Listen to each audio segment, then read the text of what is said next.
আজকে আমাদের দাওয়াত ছিল কোরিয়ান এক আন্টির বাসায়। তো তার বাসায় আমাদের জন্য সে কি রান্না করেছে সেটাই শেয়ার করছি। তো সেইখানে বানিয়েছিল ভেজিটেবল সালাদ আর ভেজিটেবল একটা পরোটা।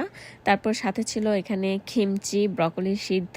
এখানে আরো ছিল ভিয়েতনামি স্টাইলের সালাদ, তারপর বিভিন্ন ধরনের সস যা সে নিজে হাতে বানিয়েছে।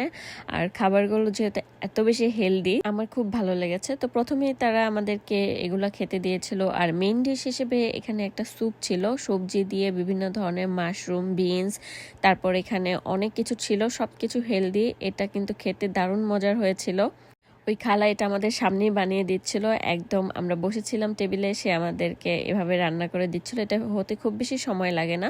মাশরুমগুলো দিয়ে দিল, এখানে বিভিন্ন ধরনের মাশরুম ব্যবহার করছিল। খাবারটা কিন্তু অনেক মজার ছিল। এই স্যুপটাতে সবজির পাশাপাশি ছিল সি ফুডটা যদিও আমি খাইনি, ট্রাই করিনি, কারণ এখানে অক্টোপাস ছিল আর অনেক কিছু ছিল। আমি শুধু স্যুপটা আর ভেজিটেবলগুলো খাচ্ছিলাম, যেটা আমার কাছে ভালোই লেগেছে। তো আর পাশে এখানে ডেজার্ট হিসেবে দিয়েছিল তারা আমাকে টক দই, আর হচ্ছে এখানে একটু মধু, আর ছিল ফ্রুটস। তো এটাই ছিল আমাদের দাওয়াত। কোরিয়ানরা কিন্তু দাওয়াতও হেলদি খাবার খাওয়ায়, আমাদের দেশের মতো এত আনহেলদি খাবার তারা পছন্দ করেন। তো কোরিয়ানদের বাড়িতে দাওয়াত খাওয়ার এটাই ছিল আমার এক্সপিরিয়েন্স, যা আপনাদের সাথে আজকে শেয়ার করলাম।